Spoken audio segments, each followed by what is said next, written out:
Bonjour, c'est Silly Comics et aujourd'hui j'ai le plaisir de vous parler de Friday par Ed Brubaker, Marcos Martin et Musa Vicente.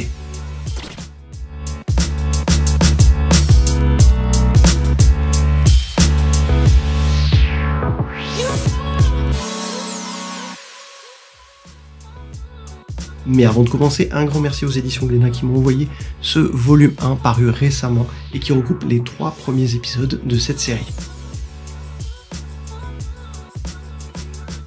Alors est-il nécessaire de présenter encore Ed Brubaker, Marcos Martin et peut-être Musa Vicente? Oui, Ed Brubaker vous le connaissez, c'est le scénariste de Criminal, c'est le scénariste de Reckless, de la série Fatal ou encore de Fondu au Noir et plus récemment de Kill or Be Killed, donc plutôt du polar hard-boiled, des intrigues qui vont mêler histoire du cinéma par exemple, fantastique, criminalité, mais on l'a vu et on le connaît aussi pour être celui qui a remis vraiment au goût du jour et proposé un arc absolument démentiel sur Captain America avec notamment le Winter Soldier.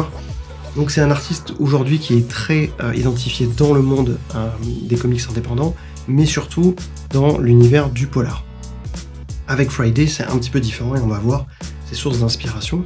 Marcos Martin, c'est un artiste que vous avez pu voir sur The Amazing Spider-Man, sur Daredevil au début du run de Mark Waid, si je me souviens bien, et aussi sur Batgirl Year One, et aussi sur une mini-série très intéressante qui s'appelle Doctor Strange, Le Serment, qu'il a dessiné sur un scénario de Brian K. Vaughan, qui est un de ses complices récurrents, on va le voir, notamment dans le cadre du label dans lequel Friday a été créé.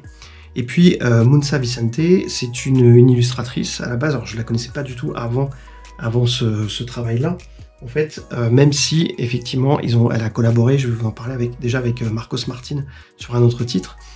Donc c'est une illustratrice plutôt de magazine, d'édition de bouquins et qui se consacre à la colorisation de différents projets de comics.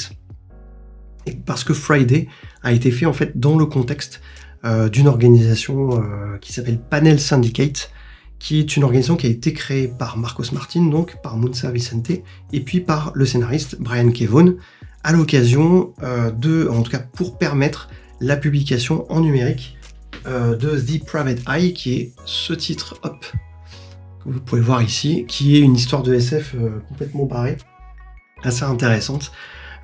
Aussi, je pourrais essayer de vous en parler à l'occasion, et qui en plus avait cette particularité d'être sorti en format paysage, en fait à l'italienne, donc avec une narration un peu spécifique.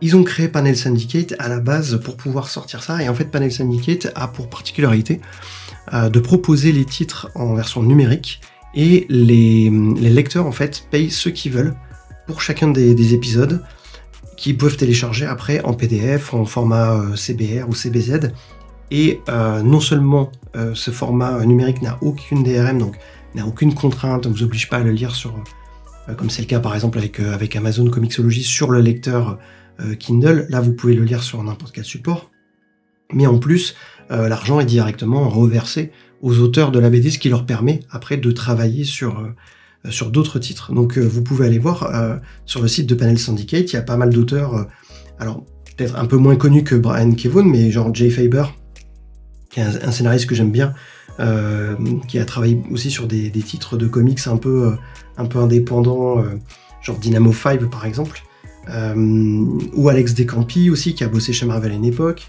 Il y a aussi le dessinateur David Lopez, qui a collaboré à la plateforme, qu'on a pu voir sur All New Wolverine. Donc il y a quand même, ça attire quand même pas mal d'artistes. Après, ça a ses petites limites, qui est que le rythme de publication est un peu lent pour certains titres, mais ça permet aussi de proposer des histoires que d'autres éditeurs ne vont pas forcément vouloir soutenir dès le départ. Friday a été publié aux États-Unis chez Image, il est sorti sous forme de 2 trades, donc celui-ci, cette édition française, c'est la version du premier trade qui regroupe les 3 premiers épisodes, et il y a un second trade qui regroupe les 3 suivants, donc 4, 5, 6, dont la version française va sortir apparemment en septembre 2023. Donc cette plateforme-là, elle a vraiment cette singularité, elle donne cette grande latitude aux auteurs, et c'est ça qui est intéressant dans Friday, parce qu'on va voir que ça s'éloigne quand même un petit peu, et visuellement et narrativement, de ce que ces auteurs ont l'habitude de faire.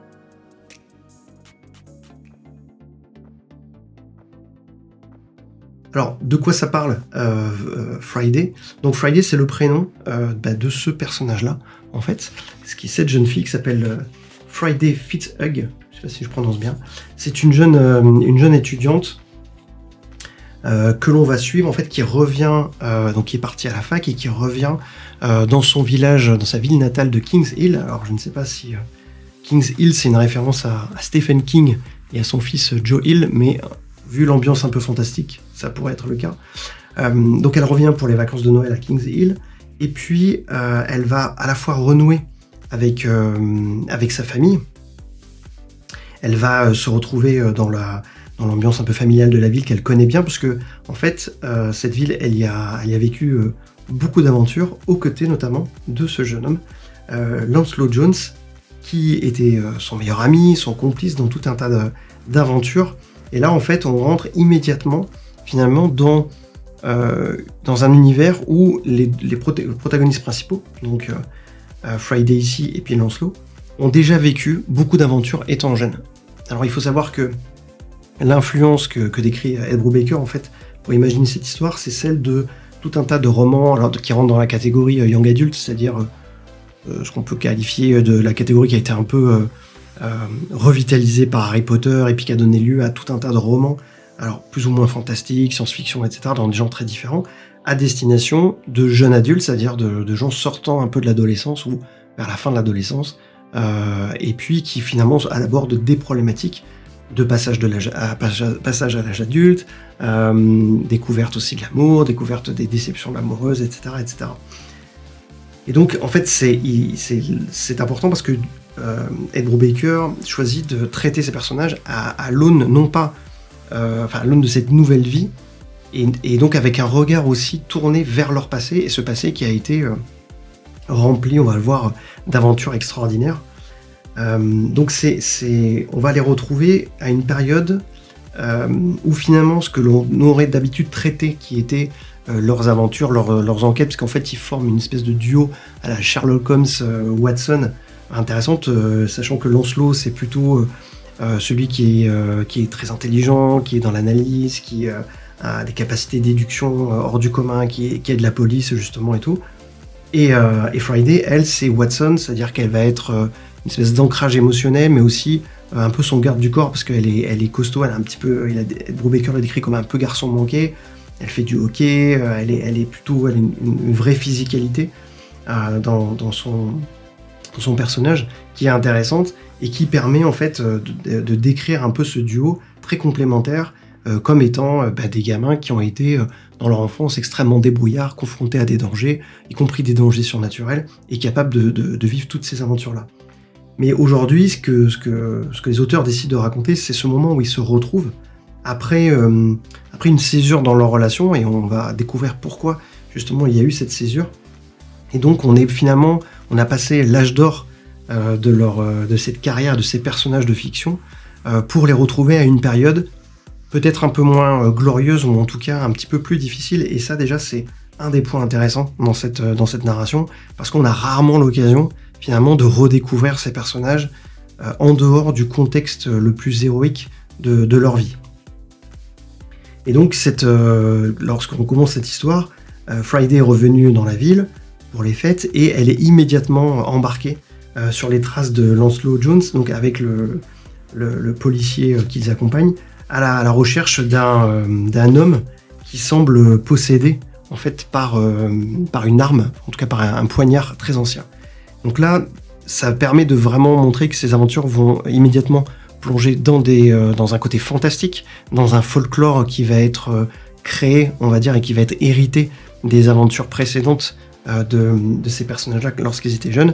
Alors il faut, en France, ça vous parlera fera peut-être penser à des trucs comme Alice Détective, le Club des 5, etc. Donc ces ambiances de jeunes qui menaient des investigations, là avec un côté beaucoup plus fantastique, qui peut faire penser évidemment à Stranger Things, bien que vous verrez que la tonalité est quand même assez différente. Là on est plutôt dans les années 70, si je me souviens bien, en tout cas fin 70. Donc on peut faire effectivement le parallèle entre ces deux trucs. Il y a une autre série auquel on peut penser, c'est Paper Girls, de Brian K. Vaughan et de Cliff Chiang. Et d'ailleurs, il y a des points communs visuels dans le style de Cliff Chiang avec celui de Marcos Martin, je trouve. Donc voilà, on est dans ce type d'ambiance, mais vous le verrez, j'en parlais un petit peu dans l'analyse des pages, l'ambiance de King's Hill et l'ambiance de cette série, justement, est quand même très différent. On n'est pas dans une représentation idéalisée ou avec des clichés, on va dire, années 80, comme l'a pu l'être, par exemple, Stranger Things.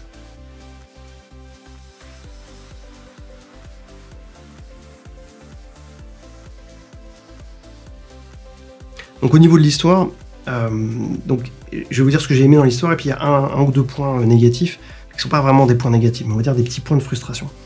Les points positifs, tout d'abord, c'est que les personnages sont extrêmement bien campés. Vraiment, en quelques pages, on découvre et on comprend qui sont ces personnages, quelle est leur dynamique, quelle est leur personnalité. On a notamment cette narration assez typique des comics d'Ed Brubaker, qui est cette narration très littéraire, qui n'est pas portée par qui n'est pas la voix en fait d'un des personnages principaux, mais qui est une voix omnisciente qui va venir nous donner des indications sur ce que ressentent les personnages, sur ce qu'ils pensent.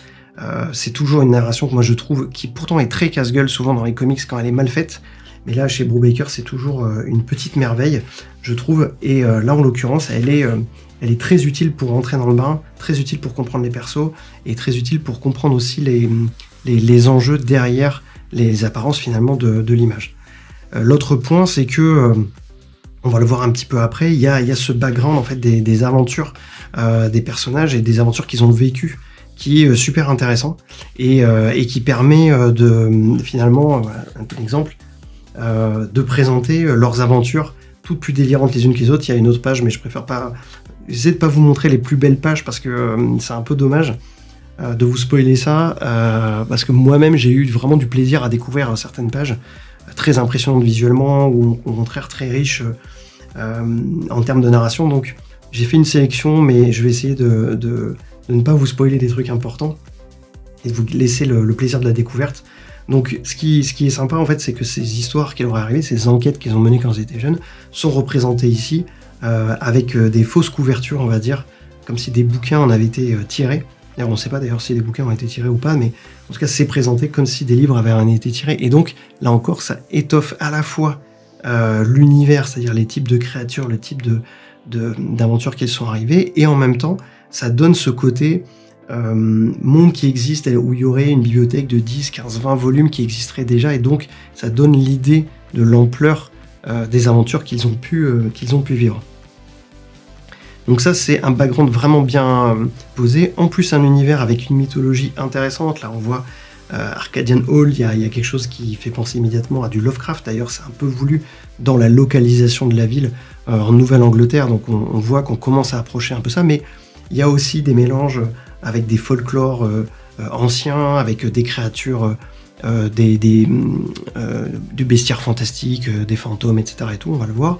Et c'est aussi ça qui est intéressant, c'est qu'il présente la ville comme une ville dans laquelle il y a finalement une convergence d'un ensemble d'événements, de créatures, de phénomènes fantastiques. Cette ville d'ailleurs, elle est extrêmement bien crédibilisée. On va le voir dans différents décors, je vous montrerai sur quelques pages. Et vraiment, elle est immédiatement reconnaissable. Elle a ce côté petite ville américaine, très typique dans les immeubles, dans l'architecture, dans les véhicules, etc. Et là aussi, elle participe à la crédibilisation des lieux et notamment à l'ambiance. L'ambiance est fondamentale dans cette série. Que ce soit, alors je vais revenir après un petit peu plus loin sur la question de la couleur et tout, mais c'est quelque chose qui est très marquant. Est-ce que c'est parce qu'on est dans une ambiance très rurale?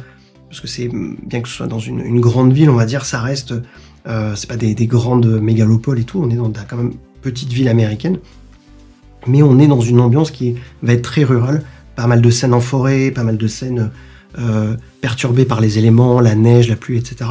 Et du coup, ça contribue à donner une espèce d'ambiance un peu hors du temps, bien qu'on arrive à se situer à l'époque, mais qui va renforcer, qui va être du coup être encore plus inquiétante par rapport aux phénomènes qui vont se présenter. De plus, on est clairement dans cette cohabitation entre un lieu, et on le voit par exemple ici dans les designs, que ce soit dans les vêtements très typés de l'époque, mais aussi encore une fois les véhicules, l'architecture aussi des maisons, des bâtiments.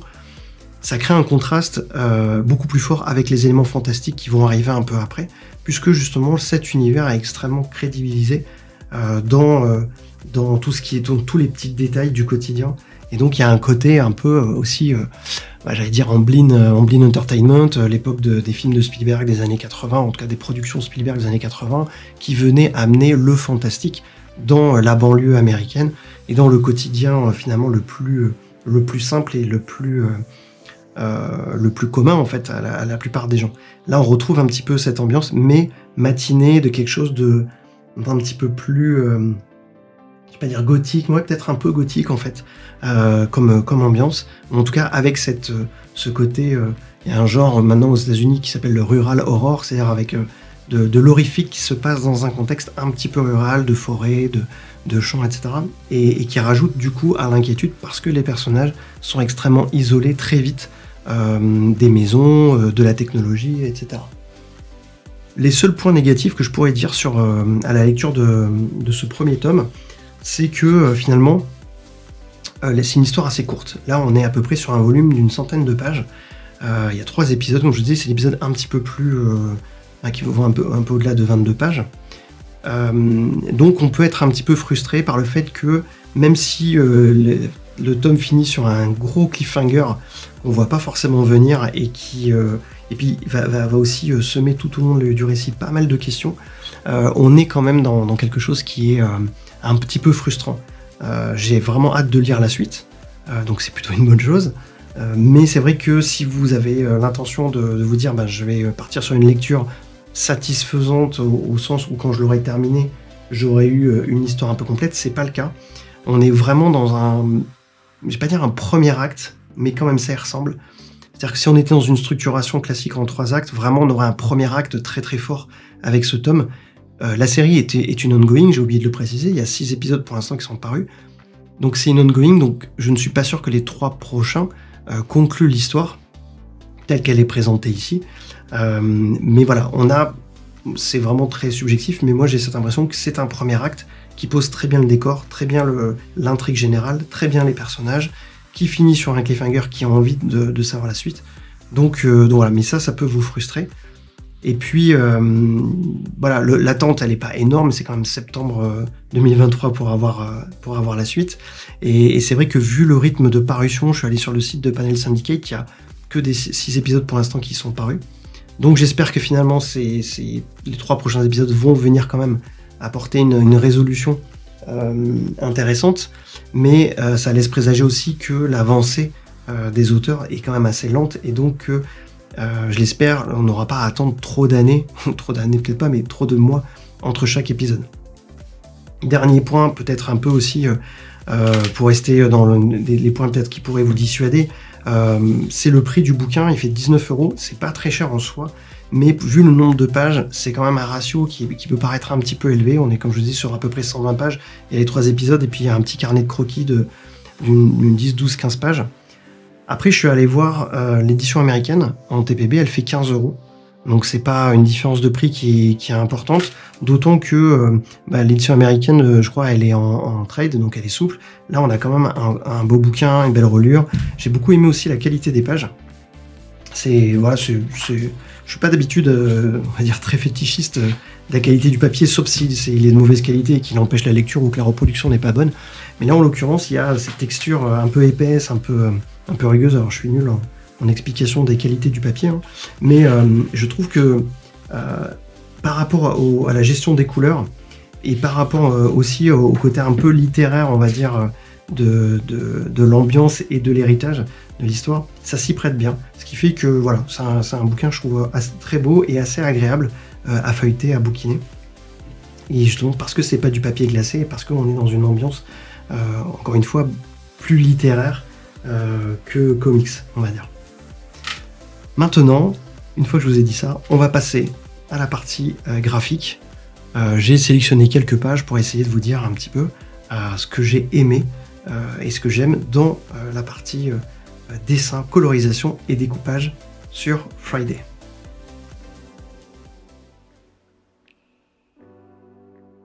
Alors, les premières pages que j'ai sélectionnées, pour Friday, c'est dès le départ, donc ouais, page 12-13, puisqu'on est tout de suite mis dans l'ambiance, c'est ces personnages principaux, donc Friday et Lancelot, accompagnés du shérif, qui traquent, comme je vous le disais, la personne qui est possédée, en tout cas qui semble possédée par un poignard, un ancien poignard.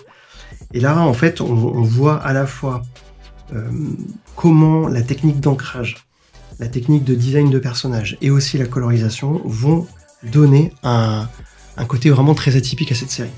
D'abord, au niveau du dessin, vous l'aurez remarqué, on est sur une représentation des personnages qui n'est pas forcément très réaliste. Ils sont plutôt assez stylisés, que ce soit dans la forme des visages, les formes des yeux, etc. C'est pas de la ligne claire, mais on est plutôt, comme je prenais l'exemple de Cliff Chiang par exemple, on est dans ce style de dessin qui est ce que peut faire un peu Chris Samnee dans une certaine mesure aussi, qui permet d'aller vers une forme finalement de compromis entre une représentation réaliste des textures, des formes, des costumes, etc. et en même temps une stylisation des visages qui permet de donner à chaque personnage des faciès, des corpulences très différents. Par exemple, on voit clairement, et on va le voir après dans les pages de design, que Friday a un physique très différent des autres personnages. Elle a des grandes jambes, des jambes assez massives, et un petit buste. Donc c'est mine de rien, ce genre de travail sur les personnages permet de les caractériser.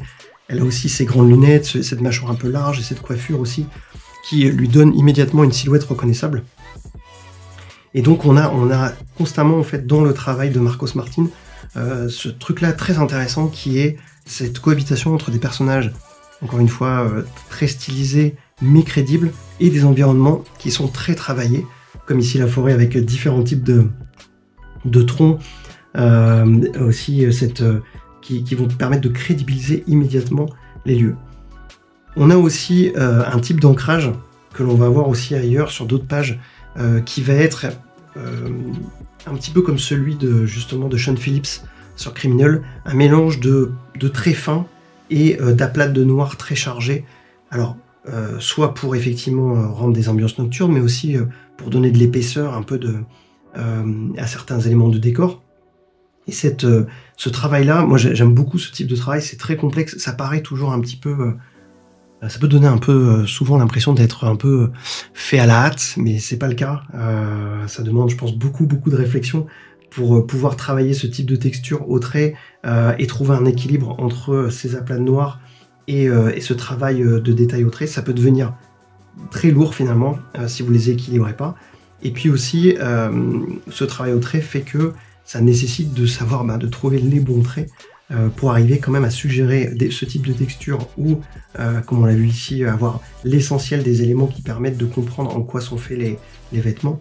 Donc ça c'est un truc que je trouve vraiment très bien et qui était, à mon avis, moins visible dans les précédents travaux de Marcos Martin. Je pense à effectivement Batgirl, je pense à Doctor Strange, où encore une fois son style était très intéressant, mais là il y a un cap qui est franchi selon moi, et en tout cas cette approche colle beaucoup plus à l'histoire que son style parfois un peu plus lisse, mais c'est pas négatif on dit ça, mais plus propre on va dire, quand il a travaillé chez Marvel, sur Daredevil ou sur Spider-Man. L'autre point que vous allez voir sur cette page, je pense que vous l'aurez compris, c'est l'importance de la couleur. Je pense que certains lecteurs pourront ne pas aimer cette colorisation parce qu'elle se rapproche un peu justement de... J'ai vu un peu des gens qui critiquaient qui n'aimaient pas en tout cas la couleur de Jacob Phillips sur les titres de son père dans les derniers, je crois que c'est sur les derniers Reckless par exemple. Là on est un petit peu dans ce style de colorisation, c'est-à-dire des couleurs appliquées avec des brushes qui vont texturer énormément et qui aussi sont à la fois très subtiles dans le rendu, comme par exemple ici, là en fait on voit comment la lumière vient être très jaune sur les arbres au premier plan et finalement va permettre quand même aux arbres du fond d'avoir une couleur plus proche que ce qu'ils sont naturellement. Ça paraît un détail mais c'est super bien pensé avec ce petit dégradé de bleu ici, comme on le voit ici en fait, ce bleu qui va venir être de plus en plus clair au fur et à mesure qu'on est près de la lumière, alors qu'il va devenir beaucoup plus foncé quand on s'en éloigne. Donc c'est un travail qui est, je trouve, plutôt subtil, mais encore une fois, qui donne l'impression d'être fait à grands coups de pinceau. Et je sais que voilà, certains lecteurs préfèrent une couleur beaucoup plus beaucoup plus subtil, enfin plus subtil, en tout cas beaucoup plus technique, on va dire, avec beaucoup plus de nuances. Encore une fois, moi je trouve que ça participe à la cohérence graphique de la série, à son style, à son côté finalement un peu brut, un peu, je vais dire rural, mais au sens primitif qu'a ce type d'aventure qui se situe finalement dans des contrées un peu, enfin dans un univers qui mélange la nature et le fantastique. Voilà, je trouve que ça correspond bien, et aussi parce que ça donne un petit côté livre illustré, alors pas pour enfants petits, mais en fait on pourrait retrouver en fait finalement des contes illustrés ou des histoires. Moi ça m'a rappelé effectivement des illustrations qui avaient ce style-là un peu, pas exactement comme ça, mais un mélange de styles de dessin un peu épuré et d'aplats de couleurs comme ça, un peu flashy et un peu pas aussi chiadé, on va dire, ou pas aussi réaliste que peut faire des trucs comme Alex Ross par exemple, mais qu'on pouvait retrouver dans des bouquins quand on était plus jeune, du type Bibliothèque Verte ou Bibliothèque Rose, etc. Donc moi je trouve que ça va bien, et surtout, vous allez le voir, c'est un style graphique, un style de colorisation, pardon, qui apporte énormément à la crédibilisation et à l'ambiance en fait qui va être créée tout au long du bouquin. Je vous ai montré déjà cette page-là, je vais y revenir un peu plus juste rapidement, hein, juste pour vous montrer aussi que c'est un des intérêts de cette série, c'est que le style graphique va aussi varier un petit peu selon les ambiances, selon les scènes, et là typiquement on retrouve le genre de dessin, ce qui est assez marrant d'ailleurs, parce qu'en fait on a l'impression que l'illustrateur des couvertures des bouquins, qui auraient pu être des adaptations des aventures de Lancelot et Friday, et ben en fait c'est Marcos Martin, et donc ça crée un côté un petit peu méta, comme si le bouquin qu'on était en train de lire était lui-même l'adaptation visuelle d'une nouvelle aventure. Donc moi je trouve ça plutôt bien, mais on voit aussi que voilà, son style graphique s'adapte vraiment et pourrait être de manière tout à fait crédible celui d'une couverture. Si vous avez déjà fait un tour dans les rayons Young Adult dans des librairies, vous verrez qu'il y a, voilà, notamment je pense plutôt des couvertures un peu américaines aussi, ce côté dessiné un peu qu'on retrouve sur certaines couvertures. Moi je trouvais ça plutôt cool, et encore une fois là ça fonctionne très bien sur cette page. Un autre truc, c'est que pourquoi je voulais vous montrer cette page aussi, parce que on peut avoir tendance aussi à penser que quand on a des dessinateurs comme ça qui vont aller vers ce type de design, ce côté qui paraît jeté en quelques traits, etc., mais encore une fois qui demande beaucoup de travail et beaucoup de maîtrise, on peut avoir l'impression que finalement le dessin n'est pas très détaillé. Il y a souvent cette opposition entre cette impression que des dessinateurs qui vont avoir un style plus lâché, plus design, plus comme ça, beaucoup moins photoréaliste, et ben finalement ne font pas de détails et ne sont que dans l'abstraction, ou en tout cas dans la simplification à outrance. J'ai plusieurs fois dit ça sur la chaîne, hein, mais c'est pas le cas. Faire 1 milliard de détails dans une planche, même si je suis très admiratif de dessinateurs comme Arthur Adams, mais faire 1 milliard de détails sur une planche, c'est pas forcément un signe de bien dessiner. C'est même souvent à ça qu'on reconnaît certains dessinateurs débutants qui vont surcharger à l'extrême leur planche, parce qu'ils ont une espèce de peur du vide. Donc ils vont mettre énormément de choses dans les décors, ils vont mettre énormément de traits sur les personnages, etc. Ceux qui, comme moi, ont connu les années 90 savent exactement que beaucoup d'imitateurs de Jim Lee ont surchargé à outrance leur planche pour finalement un résultat qui ne donnait rien. Donc il ne faut pas partir de présupposés par rapport à ça, et un dessinateur peut amener justement ce type de design et ce côté un peu presque naïf au bon sens du terme dans le design des personnages, et à côté de ça, vous livrez des planches où tout est là, quoi. Que ce soit les textures ici de l'arbre, que c'est ce rendu de la forêt, les feuilles tombées, l'herbe, etc. Donc là, il n'y a aucun doute, toutes les textures que l'on peut imaginer et que l'on peut percevoir lorsqu'on est face à ce type de paysage, on les a ici rendues de manière ultra efficace et dans ce qu'elles ont de plus simple et de plus pur, grâce au talent de Marcos Martin, bien évidemment accompagné par la couleur qui, elle, amène toute la lumière qu'il faut, mais je vais y revenir par rapport à cette scène. Même chose pour la petite cabane et tout tous les petits accessoires, alors qui sont très marrants, parce qu'en fait, du coup, on a voilà, le scaphandre, on a un vieux téléphone, on a ce crâne avec des lunettes, enfin, ça raconte aussi une histoire, ça raconte ses aventures avant, ça raconte ce qu'ils ont été amenés à faire au cours de leurs différentes aventures, et ça en dit long aussi sur les capacités de ces personnages-là. Donc là, c'est deux façons en fait de rendre des détails, ne surcharge pas, mais donne des informations sur un lieu ou sur sur une histoire en fait, et ça permet après au dessinateur d'équilibrer sa page et de ne pas surcharger. D'ailleurs, on le voit après dans les autres cases, on n'est pas surchargé de détails dans le décor. Parce que ce qui est important aussi ici, et c'est pour ça que je trouve que ce style de dessin s'y prête bien, c'est l'expression en fait, les expressions de visage. Donc vous avez besoin d'un dessinateur qui est capable de manière assez subtile, et là vous verrez dans cet album, les expressions de visage sont extrêmement subtiles, extrêmement importantes, et ça demande, je pense, énormément de talent d'arriver à jouer, que surtout quand vous avez deux personnages comme ça, qui sont sur du non-dit, et qui vont souvent être trahis par les petites expressions, en fait. C'est parfaitement bien fait dans cet album, j'aime beaucoup. Il y a certaines pages que je peux pas vous montrer parce qu'elles spoilent des trucs de l'histoire, mais on retrouve vraiment ce jeu, on va dire ce jeu d'acteur. Et voilà, et ça, je trouve que ces designs s'y prêtent beaucoup. Un dernier point sur la couleur, c'est les ambiances sont aussi très intéressantes, et notamment voilà, ces couleurs qui paraissent à la fois réalistes et en même temps un peu surnaturelles.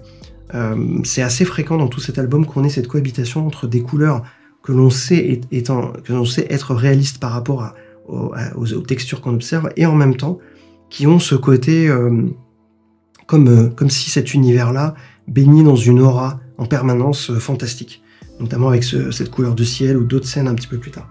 Et puis une petite utilisation habile aussi de couleurs que j'ai bien aimé ici, c'est cette opposition entre ce fond rose et ce fond vert qui va continuer dans les scènes d'après, en fait, où cet échange entre les deux personnages qui vont évoquer des sentiments, etc. Je vous spoil pas l'histoire, mais montre aussi d'entrée de jeu dans cet échange dans l'état d'esprit dans lequel ils sont. C'est-à-dire que lui est dans une espèce de malaise avec ce verdâtre un peu bizarre qu'on va voir un peu après perdurer, tant que ce malaise perdure. Et puis elle, par contre, commence à être dans un éveil des sentiments avec ce rose qui d'ailleurs fait écho à ce ciel. Donc voilà, il y a cet équilibre-là. Et dans cette page, on va voir cette opposition entre elle qui va être portée par ces couleurs un peu rose, marron, mais qui vont être plutôt des couleurs un peu comme ses cheveux en fait, un peu rougeoyants. Et lui va être sur des teintes un peu blafardes, un peu vertes, un peu jaunes, du fait de cet éclairage et tout. Ça peut paraître anecdotique, mais dans la façon de percevoir cette page, mais aussi la suite, cet équilibre des couleurs va être extrêmement important pour bien traduire ce que ressent finalement et la posture de chacun des personnages. Et quand vous avez des artistes qui font ce niveau de travail, moi je trouve que c'est absolument excellent. Alors je tiens à prévenir que d'entrée de jeu, je pensais faire une vidéo un peu courte, mais en fait ce n'est pas le cas parce que je trouve toujours plein de trucs qui m'intéressent dans ces pages. Plus je les feuillette et plus il y a des petits détails comme ça qui m'interpellent. Je vais essayer de passer quand même un peu plus rapidement sur cette double page avec l'apparition de ce personnage fantastique.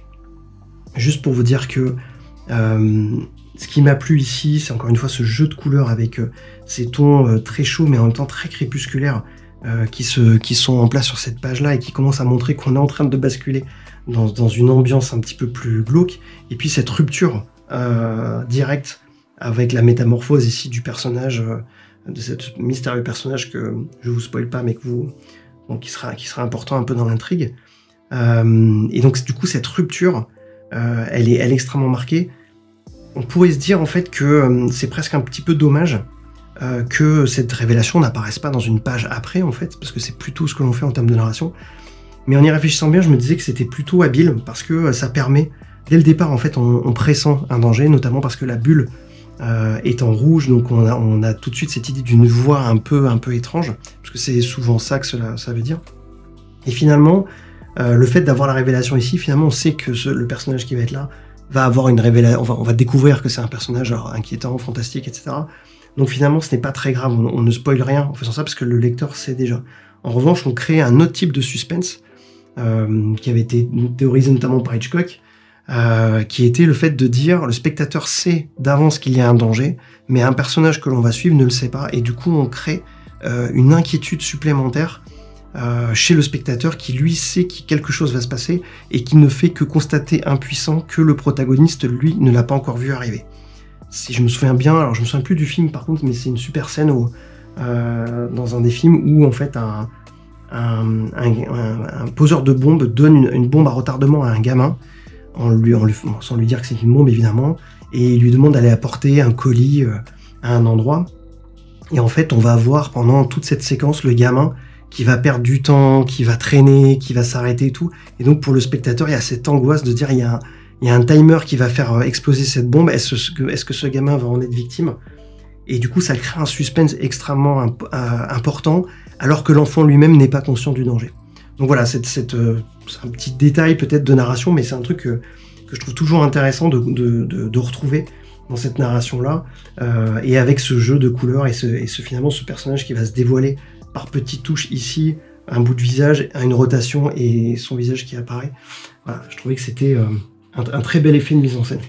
Cette page-là, rapidement aussi, pour revenir sur la façon de présenter le décor et de crédibiliser, que ce soit ces magnifiques maisons, vous verrez, il y a plusieurs plans avec ces baraques vraiment superbes, très anciennes dans la ville de Kings Hill. Même chose qui donne une tonalité et une patte un peu à la ville assez atypique par rapport aux villes américaines traditionnelles, enfin on va dire classiques que l'on a vu dans des films comme, je sais pas, Retour vers le futur ou des choses comme ça. Là, on est vraiment dans une ambiance complètement différente. Donc c'est très intéressant pour ça. Les vieux trains, etc. Donc voilà, ça, je trouvais que c'était très bien rendu. Et puis, encore une fois, un travail, je vous invite à chaque fois à regarder des petites choses, mais que ce soit les postures des personnages, les designs des costumes aussi, qui sont vraiment, qui évoquent vraiment les vêtements d'époque, et puis ces designs de visages finalement qui font très crédibles, mais avec encore une fois quelques traits. Voilà. Et puis un petit truc que j'aime beaucoup, c'est lorsque les artistes d'un coup, pour signifier, pour mettre l'accent sur une scène, sur un point, font un fond blanc en fait, isolent complètement les personnages dans une narration qui au contraire a beaucoup de couleurs, qui a à chaque fois du décor. Là d'un coup, c'est comme si la réalité disparaissait juste pour focaliser cette étreinte. C'est fait plusieurs fois dans cet album et c'est toujours bien fait, et moi j'aime beaucoup cette idée de narration, quoi. Dernière page ici, avec, quand je vous parlais au tout début de comment les éléments deviennent des acteurs importants de l'ambiance, et ben là on est dans ce cas-là. Alors ce qui est intéressant ici, c'est que on a tendance à se dire presque, en fait on voit pas bien. Notamment sur ces panels-là et tout, on peut avoir l'impression que est-ce que c'est à cause du papier, est-ce que c'est le contraste des couleurs. Il faut voir aussi que vous regarderez un petit peu en détail, mais il n'y a pas de noir très très profond. Souvent les noirs sont un peu clairs en fait. Donc on n'a pas le contraste habituel qu'on peut retrouver dans certains comics. Et puis on a des couleurs à des moments comme ça qui sont plutôt ternes, un peu vert ou un peu bleu foncé, enfin bleu on va dire un peu foncé, qui fait que elles ne ressortent pas. On n'est plus trop habitué, je pense, à ça dans pas mal de comics, mais encore une fois, ça va très bien ici parce que justement, ça renforce pour moi l'ambiance finalement inquiétante de cette série, inquiétante de cet environnement, et notamment, je pense, dans cette page-là, où on a le personnage de Friday qui va s'enfoncer dans le blizzard, dans un environnement qui est hostile, et finalement aussi, ça se passe la nuit en plus, mais un environnement où un peu ce qui se passe effectivement quand on est en forêt, légèrement éclairé par la lune, etc. C'est-à-dire qu'on distingue des choses, on distingue des formes, des masses, mais en fait, notre vision est quand même assez bloquée, on va dire, par la pénombre, par les formes dont on n'arrive pas à distinguer les contours. Et là, c'est un peu le cas aussi. Et le chaos ajouté par la neige aussi fait que ça va contribuer à encore plus nuire à cette lisibilité. Et cette lisibilité qui est un peu empêchée pour le lecteur, et en fait, elle l'est aussi pour les personnages. Donc je trouve que finalement, on est dans quelque chose qui ne cherche pas à représenter de manière très très précise tout ce que l'on va voir, en fait, le moindre détail et tout, mais plutôt à rester dans l'ambiance, que l'ambiance graphique, finalement, retranscrive parfaitement l'ambiance naturelle et des conditions naturelles dans lesquelles se trouvent les personnages. Et là, je trouve que ça fonctionne vraiment bien. Voilà pour les pages, et puis je vais juste finir sur le carnet de croquis. Je vous en ai parlé à la fin, un petit carnet de croquis Juste, il y a quelques pages sur les personnages et sur les décors, mais encore une fois, je vous les montre pas parce que je veux que vous puissiez les découvrir si cette série vous intéresse, mais est-ce que les recherches sur les décors sont magnifiques. Mais juste sur cette double page sur Friday, plein de petites choses super intéressantes qui montrent aussi la qualité du dessin, hein, encore une fois, pour vous dire que c'est pas parce que c'est simplifié que ça veut dire que c'est bâclé. La posture ici, qui montre toute la confiance et l'assurance qu'a ce personnage, parce que Friday, c'est un personnage qui a à la fois un trouble intérieur et en même temps une réelle confiance en elle, qui se traduit souvent par son attitude physique. Et ça, encore une fois, c'est du langage corporel qui est pas facile à traduire en comics, au-delà de la posture de super-héros qui bombe le torse, etc., et qui montre les muscles. C'est pas évident de montrer la confiance d'un personnage dans un dessin. Et là, je trouve que c'est super bien fait, et cette posture-là le traduit très bien. Il y a la recherche aussi sur les vêtements, où ils expliquent dans mon commentaire un peu avant qu'ils ont essayé de trouver des tenues aussi qui soient... qui traduisent un peu son côté un peu garçon manqué, mais qui en même temps montrent qu'elle arrive à un âge où son côté... où elle essaie un petit peu plus de plaire, ou en tout cas son côté féminin ressort un petit peu, donc elle est un peu entre deux périodes vestimentaires, on va dire. Et aussi ses recherches il y a une séquence en fait qui est vraiment intéressante où elle fait du hockey, et voilà, et ça c'est les recherches je pense qu'il a faites, et les postures sont dingues, et on voit tout de suite notamment un truc qui fait très bien dans le comics, c'est montrer comment le centre de gravité fonctionne, alors il a dû prendre des photos, mais fonctionne quand on patine. Et du coup, voilà, sur des plans comme ça, on voit qu'il a parfaitement su capter la façon dont le corps allait se positionner. Donc voilà, ça paraît des détails, mais moi je trouve ça vraiment très très bien. Voilà ce que je pouvais vous dire sur Friday, vous vous en doutez. J'ai beaucoup aimé, j'attends vraiment avec impatience la suite, et je suis un petit peu stressé pour le coup, parce que j'ai un peu peur d'être déçu en 3 numéros, je me demande comment ils vont résoudre l'intrigue, parce que le cliffhanger est quand même un peu dingue. Et je me demande vraiment comment ils vont s'en sortir avec ça. Mais voilà, graphiquement, c'est une claque, c'est super intéressant. Moi, je peux que vous inviter à le découvrir, parce que ça sort des sentiers battus, et puis j'ai une grande confiance dans Ed Brubaker en termes de scénarisation. J'ai retrouvé ici des qualités, notamment, je vous disais, dans la voix off, que j'ai aimé dans Criminal, dans Reckless, etc. C'est un petit peu atypique, et ça sort un peu de ce que fait Ed Brubaker, et ça aussi c'est bien, parce que même si j'aime tout ce qu'il fait, comme Reckless, etc., c'est bien aussi de le voir aller vers d'autres séries qui ne sont pas du super-héros du coup, mais qui restent dans une ambiance un peu différente. Donc voilà, mais après moi je suis très fan de ce type de dessin, je sais que tout le monde ne l'aime pas, mais on parle souvent de comics qui pourraient intéresser des lecteurs de franco-belge. Je trouve que pour le coup, c'est vraiment le cas. Il y a quand même dans la patte graphique beaucoup de choses qui peuvent faire penser à des auteurs de franco-belge. Et là, pour le coup, je pense que c'est une série qui peut être donnée à des jeunes lecteurs qui n'ont jamais lu de comics, évidemment, et qui pourraient être intéressés par ce type de BD. Donc voilà, n'hésitez pas à me dire en commentaire ce que vous en avez pensé, si vous avez lu, et aussi ce qui vous a plu, parce que c'est toujours intéressant pour moi de voir s'il y a d'autres choses qui ne m'ont pas forcément parlé, et qui vous ont parlé, ou si au contraire certaines choses que je vous ai dit dans cette vidéo vous sont passées à côté parce que, pour des raisons X ou Y, ça ne vous touche pas particulièrement. Donc n'hésitez pas à me dire ça en commentaire. Je vous remercie encore pour votre fidélité, vos partages, vos likes, pour suivre des vidéos qui à la base s'annoncent comme courtes, mais qui finalement frôlent toujours avec les 30 et 40 minutes. Voilà, et je vous donne rendez-vous pour une prochaine vidéo dont je n'ai pas le sujet, mais je pense que je vais essayer de coller un petit peu plus à l'actualité des sorties, parce que j'ai vu entre les annonces d'Urban, de Panini, d'autres éditeurs aussi, qu'il y a pas mal de titres finalement qui vont arriver, et qui sont avec des artistes que j'aime beaucoup, donc ça va être l'occasion de vous en parler. Donc merci encore, à très bientôt, prenez soin de vous, et puis continuez à lire des comics, et des beaux comics, et à découvrir ce qu'il y a de magnifique dans toutes ces pages graphiques et dans tous ces styles. À très bientôt, merci, ciao.